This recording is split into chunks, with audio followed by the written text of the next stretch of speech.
Billy Joel isn't just a singer, he's a legend. From Piano Man to Uptown Girl, his music has been part of our lives for decades. He filled stadiums, won Grammys, and stole hearts with every note. But now something has changed. Behind his smile and sold-out shows, a heartbreaking truth has come to light.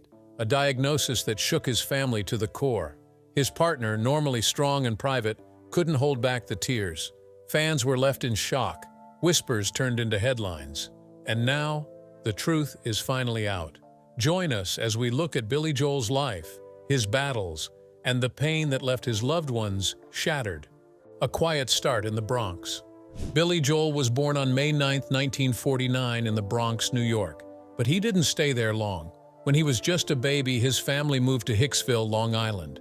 That's where he grew up along with his cousin Judy, who was adopted by his parents. Billy was raised in a working-class neighborhood full of Levitt homes, small, simple houses that filled post-war America. Billy's mother, Rosalind, was born in Brooklyn. Her parents had moved from England and were Jewish. His father, Howard Joel, was also Jewish, born in Nuremberg, Germany. Howard had a talent for music. He was an amateur classical pianist, but he worked as a businessman. Billy's grandfather, Carl Amson Joel, ran a successful mail-order textile business in Germany before the Nazis came to power. The family had to sell the business for a small price to escape the country. They ended up in Switzerland first, then came to the U.S. through Cuba, since there were limits on how many Jewish families could come directly from Germany. In America, Howard became an engineer, but he never gave up his love for music. Billy's parents had met at City College of New York during a performance of Gilbert and Sullivan. But not everything was happy at home. They divorced in 1957, and Billy's father moved back to Europe. He settled in Vienna, Austria, and remarried. Billy later found out he had a half-brother named Alexander Joel, who also grew up to become a classical conductor in Europe. Even though his dad loved music, it was Billy's mom who pushed him into piano lessons when he was just 4 years old. He didn't love it at first, but he stuck with it. Some of his teachers included the American pianist Morton Estrin and musician Timothy Ford. Years later, Billy even joked that he was a better organist than a pianist. But piano wasn't his only interest. Punches and pianos.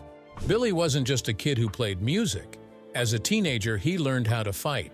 He took up boxing because he wanted to protect himself. He entered the Golden Gloves amateur boxing circuit and actually did pretty well. He won 22 matches. But after he broke his nose in his 24th fight, he gave it up for good. At home, Billy's family was Jewish, but they weren't religious. He once said, "My circumcision was as Jewish as they got." He didn't go to synagogue. Instead, he sometimes went to church with his friends. At 11 years old, he was baptized in a Church of Christ in Hicksville. Later in life, he started calling himself an atheist Jew. School wasn't always easy for Billy, not because he wasn't smart, but because music took over his life. He went to Hicksville High School but didn't graduate with his class in 1967. He had taken a gig at a piano bar the night before a big English exam and missed the test. His family needed the money, so he chose the job. He didn't bother going to summer school either. Instead, he told people, "To hell with it. If I'm not going to Columbia University, I'm going to Columbia Records." He finally got his diploma 25 years later, in 1992. He wrote essays to make up for the missed exam, and the school accepted them. Billy was invited to walk across the stage at graduation after all those years. By that time, though, he was already deep into his music career. And it all started with 4 lads from Liverpool, inspired by the Beatles. Billy loved rock and roll from the beginning. He listened to artists like Elvis Presley and the Everly Brothers, but everything changed when he saw the Beatles on The Ed Sullivan Show. That single TV performance changed his whole world. He said, "That one performance changed my life. When I saw 4 guys who didn't look like they'd come out of the Hollywood star mill, I said, I know these guys. I can relate to these guys. I am these guys. This is what I'm going to do, play in a rock band." Billy jumped into music full-time after that. At 16, he joined a band called The Echoes. They mainly played British invasion songs. The band later changed its name to The Emeralds and then to The Lost Souls. They recorded a few songs with Kama Sutra Productions, and Billy even played on a demo version of Leader of the Pack, a song that later became a big hit for the Shangri-Las. He also worked on another track called Remember, Walking in the Sand. but he wasn't sure if he played on the final version or just the demo. Still, it was a big moment for him. One of the producers was Artie Ripp, who would later sign Billy as a solo artist. This was after another music figure, Michael Lang, gave Billy an advance but passed him along to Ripp to focus on other things. Even with all this going on, success wasn't immediate. His journey had some rocky starts and one surprising twist involving his best friend's wife, from bandmate to betrayal. In 1967, Billy left the Lost Souls and joined a new band called the Hassels. They were a Long Island group already signed with United Artists Records. Over the next year and a half, they put out 2 albums and 4 singles, The Hassels and Hour of the Wolf. Sadly, none of them did well. The music didn't sell, and the band couldn't take off. Then Billy and the drummer, John Small, decided to break off and start something new. They formed a duo called Attila. It was a bold move. The music was loud and wild, mixing rock and classical sounds. Their first album, Attila, came out in July 1970, but just 3 months later, the group broke up, and it wasn't over music. Billy had started a relationship with John Small's wife, Elizabeth. The affair caused the band to fall apart. Billy and Elizabeth later got married, making it one of the most talked about breakups in his early career. It was a hard lesson. But this chapter shaped Billy's next steps.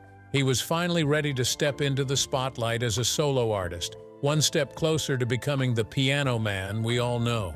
And as the spotlight grew brighter, so did the shadows waiting behind it. The rocky start of a solo star. After playing in a few bands, Billy Joel finally got a solo record deal. He signed with a label called Family Productions. His first album, Cold Spring Harbor, was named after a small town in Long Island, but things didn't go as planned. The album had a major issue. It was mastered too fast, so Billy's voice sounded high and strange. That mistake hurt the album's success, even though Artie Ripp, the owner of the label, said he spent $450,000 to support Billy. The result was a disappointment, both for Billy and the fans. But Billy didn't stop there. In 1972, something surprising happened. A live radio version of his song Captain Jack became a hit in Philadelphia. It got people talking, and it got Columbia Records listening. Soon, they signed Billy. That deal would change everything. A year later, in 1973, he released Piano Man, the song and album that made him a star. This was just the beginning. He released Street Life Serenade in 1974 and Turnstiles in 1976. These albums helped him grow. But it was The Stranger in 1977 that took him to a new level. That album sold over 10 million copies. It had songs like Just the Way You Are, Moving Out, Only the Good Die Young, and She's Always a Woman. 2 other fan favorites, Scenes from an Italian Restaurant in Vienna, also came from this album. Billy was on fire, but he wasn't done yet. Bigger hits and bold changes. In 1978, Billy released 52nd Street, which became his first album to hit #1 on the Billboard charts. It proved he could keep climbing higher. Then in 1980, he dropped Glass Houses. That album was louder, more rock-heavy. It gave him his first #1 single, It's Still Rock and Roll to Me. Other hits from that album included You May Be Right, Don't Ask Me Why, and Sometimes a Fantasy. Billy was trying new things. In 1982, he released The Nylon Curtain. This album had deeper lyrics and more complex melodies. It was different from his earlier work. Then came An Innocent Man in 1983. That album was full of old-school sounds. It was Billy's way of honoring the music he grew up with in the 1950s, like rhythm and blues and doo-wop. Fans loved it. That album gave him Tell Her About It, Uptown Girl, and The Longest Time, some of the most loved songs in his career. After his 1993 album River of Dreams, Billy slowed down on making new studio music, but he didn't stop completely. In 2001, he released Fantasies and Delusions, a collection of classical pieces he had composed. These weren't pop songs. Another artist, Richard Hyung-Ki Ju, played them on piano. Billy also got involved in film. In 1988, he voiced a character in Disney's Oliver and Company and sang the catchy tune, Why Should I Worry? He contributed songs to other movies too, like Easy Money, Ruthless People, and Honeymoon in Vegas. And just when people thought he might be done with new music, he surprised everyone.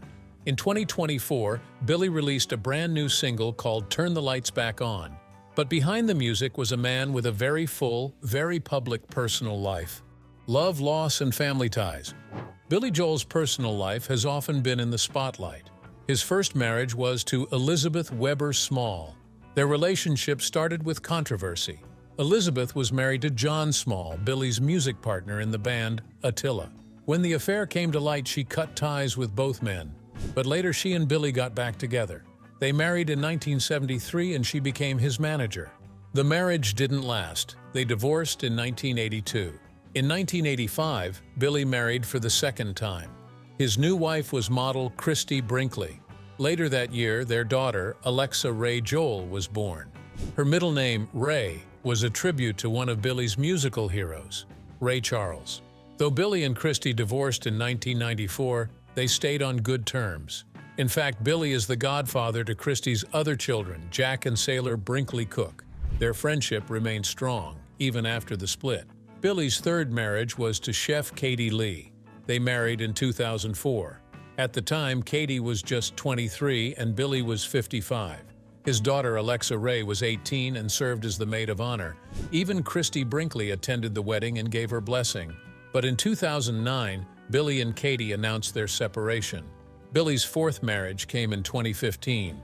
He married Alexis Roderick, a former executive from Morgan Stanley and a professional equestrian. They had been together since 2009. At the time of their wedding, Billy was 66 and Alexis was 33. The wedding took place at Billy's estate in Oyster Bay, and New York's Governor Andrew Cuomo performed the ceremony. Later that same year, their first daughter, Della Rose Joel, was born. In 2017, the couple welcomed their second daughter, Remy Ann Joel. With a growing family, Billy's life changed again, but he still had one foot in the spotlight: homes, honors, and final curtain calls. Billy Joel is not just known for his music, he's also lived a very public life. In 2002, he bought a huge estate in Center Island, New York for $22 million. This place was massive. It had a beach, pool, guest houses, and even a helipad.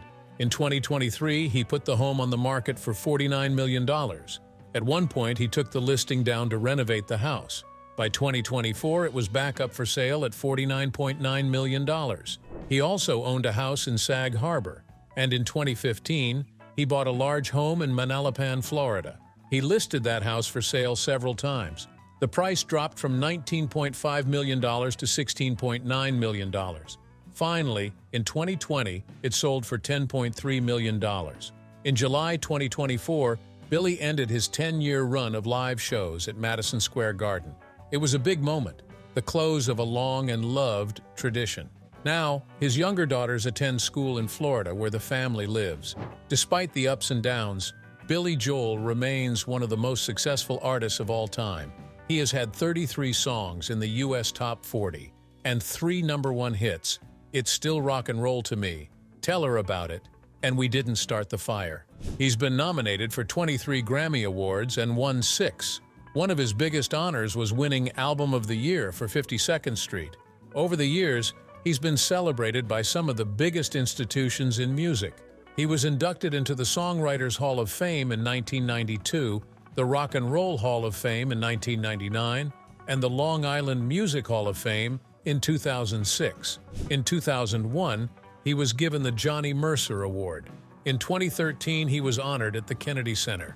Billy Joel's story is one of love, heartbreak, massive success, and painful lessons, both in public and behind closed doors. The dark days he tried to hide. Back in 1970, Billy Joel was going through one of the hardest times in his life. His music career had hit a low point, and his personal life was falling apart. After his affair with Elizabeth Weber, things got worse. His band Attila broke up, and he lost his best friend John Small. To make things worse, he was kicked out of John's house. Billy had nowhere to stay. "I had no place to live. I was sleeping in laundromats and I was depressed, I think to the point of almost being psychotic," he later said. That's when things took a scary turn. Billy had been given sleeping pills by his sister Judy, who worked as a medical assistant. He took all the pills in a suicide attempt. He fell into a coma for several days. When he woke up, he wasn't relieved. He was angry that it didn't work. He even said, "I swore I'd do it right the second time." And sadly, he tried again. This time he drank furniture polish. He later joked, "It looked tastier than bleach." His friend John Small, despite their past, rushed him to the hospital.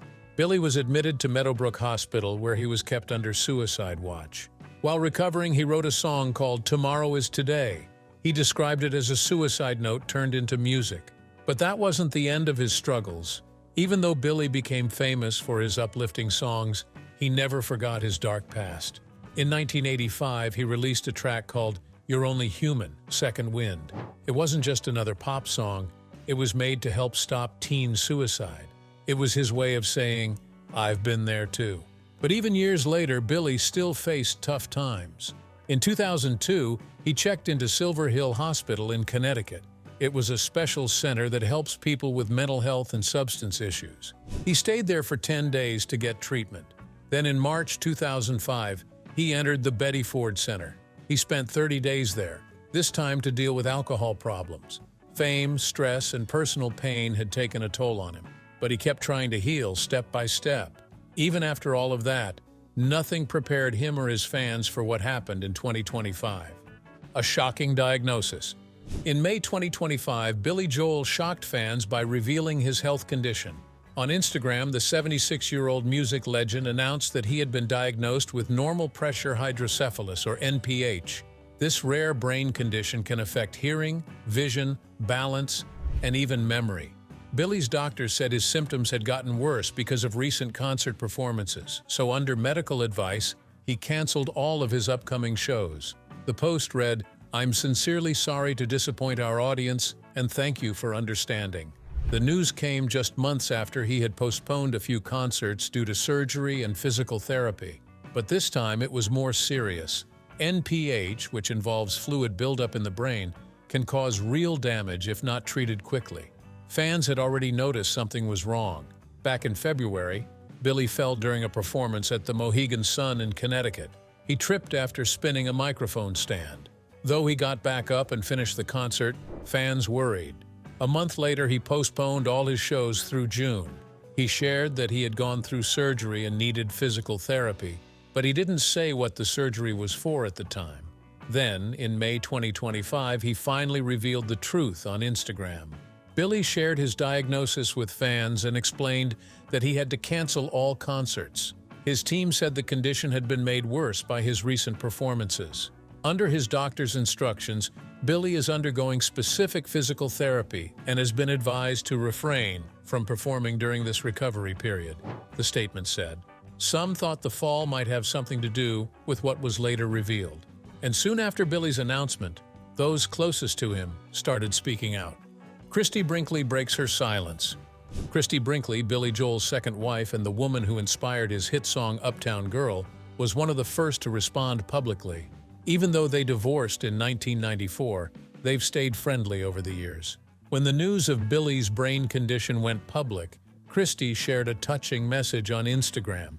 She posted a clip from one of Billy's recent concerts. In the video, she's seen attending the show with their daughter, Alexa Ray Joel. She also shared a backstage moment between father and daughter.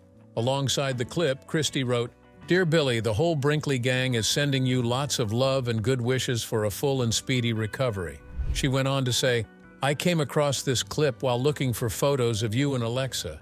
It made me laugh, but it also reminded me of all the joy you create."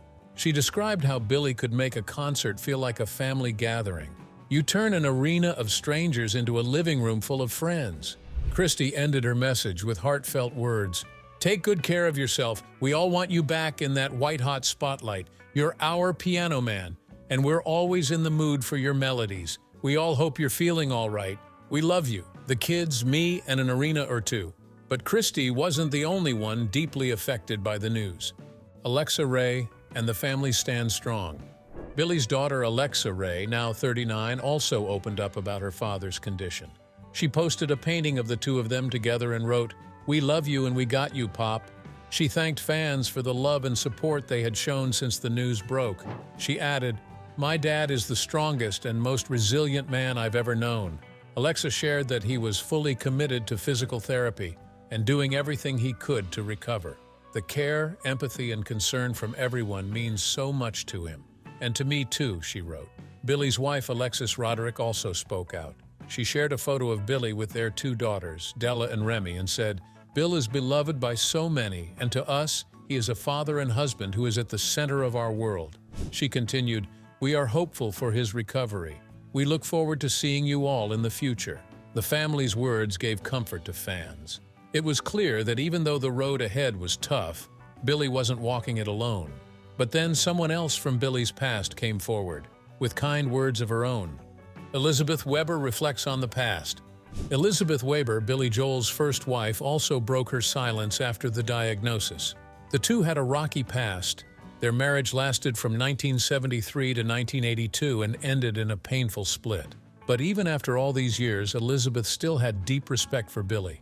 Speaking at the premiere of Billy Joel, And So It Goes in New York, she shared how proud she was of him. "He's worked so hard all of his life," she said. "I've never known anybody who worked harder than he did in all those years we were together and working together." She didn't just focus on the past, though. Elizabeth said, "I just want him to be restored to good health so he can enjoy his life and his wife and his children. He earned that." Even though their relationship ended long ago, she still sees Billy as an artist with a rare gift. When asked to name her favorite song of his, she couldn't choose. "There's too many of them, and they're all marvelous," she said. Elizabeth also shared why so many people connect with Billy. "Someone can be in the audience and look at him and say, 'That could be me.'" She added, "Not everybody can be an unnamed pianist who sings, but everyone thinks they could be that, or that they already are." And while the voices of support kept coming, a close friend gave fans a much-needed update. "I'm not dying," says the piano man. Howard Stern, the well-known radio host and longtime friend of Billy Joel, cleared up a big fear many fans had. During his show, he said, "I saw Billy Joel 2 weeks ago. We had dinner together." He explained that Billy told him personally, "I'm not dying." Stern shared, "He does have issues, but he wants people to know he's not dying. He just has to deal with some medical stuff." Fans were relieved to hear those words from someone close to Billy. Even though the diagnosis led to canceled concerts in major cities like New York, Liverpool, New Orleans, Toronto, and D.C., Billy's team made it clear he was focused on healing. One of the earlier statements had read, "The current tour will be postponed for 4 months to allow him to recover from recent surgery and to undergo physical therapy under the supervision of his doctors." Billy himself said at the time, "While I regret postponing any shows, my health must come first.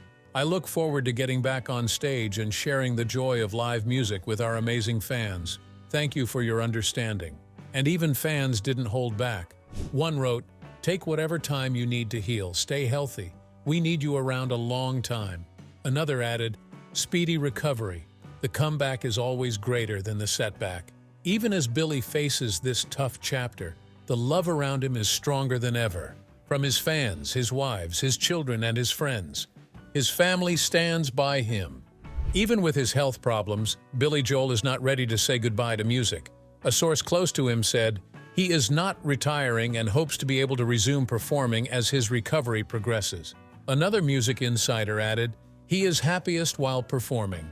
Music is, has been, and will always be his life." Billy, now 76, had just wrapped up his 10-year run at Madison Square Garden in July 2024. But he was still touring. His concerts in places like New York, Liverpool, New Orleans, and Washington, D.C. were all canceled after the diagnosis. Tickets were refunded, but fans were left worried. His family came forward to show their love. His wife, Alexis, wrote a message on social media with a photo of Billy and their daughters, Della and Remy. "We are hopeful for his recovery. We look forward to seeing you all in the future." His eldest daughter, Alexa Ray, also spoke up. She posted a painting of herself and Billy with the words, "We love you and we got you, Pop." Even though Billy is facing a difficult illness, the love around him is strong, and the hope is still alive that he'll be back on stage doing what he loves most. As of now, he's focusing on recovery from his recent normal pressure hydrocephalus diagnosis. Doctors have advised him to pause all concerts and undergo physical therapy to restore his hearing, vision, and balance.